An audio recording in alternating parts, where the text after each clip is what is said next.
5টি সেনাযান, শেষটি হল সামরিক যানবাহনের রাজা। 5 নম্বরে ওশকোশ JLTV USA। এটি সেনাবাহিনীর নতুন প্রিয় রাইড JLTV বা জয়েন্ট লাইট ট্যাকটিক্যাল ভেহিকল হামভিকে প্রতিস্থাপনের জন্য তৈরি করা হয়েছিল এবং সৈন্যরা এটি পছন্দ করছে। এতে আরও ভালো বর্ম, আরও ভালো সাসপেনশন এবং হ্যাঁ, বিপজ্জনক অঞ্চলে মসৃণ নিরাপদ যাত্রার জন্য এয়ার কন্ডিশনিং রয়েছে। এটি দ্রুত যুদ্ধক্ষেত্রে প্রিয় হয়ে উঠছে। 4 নম্বরে ল্যান্ড রোভার ডিফেন্ডার, যুক্তরাজ্য।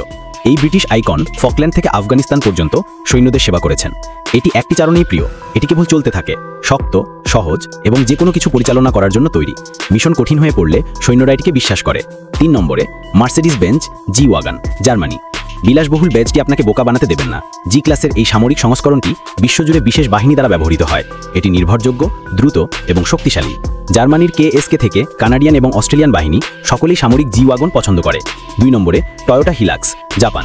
এই পিকআপটি কেবল প্রিয় নয়, এটি একটি কিংবদন্তি। টয়োটা হিলাক্সকে অবিনশ্বর বলা হয়েছে।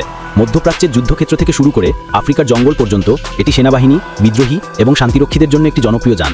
নির্ভরযোগ্য, মেরামত করা সহজ এবং অপ্রতিরোধ্য। বিশ্বজুড়ে সৈন্যরা এটি প্রশংসা করে। 1 নম্বর প্রকাশ করার আগে লাইক করুন এবং সাবস্ক্রাইব করুন। 1 নম্বর হামভি USA। এটি সামরিক যানবাহনের রাজা। হামভি 1980 সাল থেকে মার্কিন সেনাবাহিনীর সাথে রয়েছে। এটি প্রতিটি বড় সংঘাতে লড়াই করেছে, প্রতিটি মিশনের সাথে খাপ খাইয়ে নিয়েছে এবং এখনও পর্যন্ত সবচেয়ে আইকনিক সামরিক যাত্রাগুলির মধ্যে একটি। সৈন্যরা এটিকে শক্তির প্রতীক বলে। এটি কেবল একটি যান নয়, এটি সামরিক পরিচয়ের অংশ।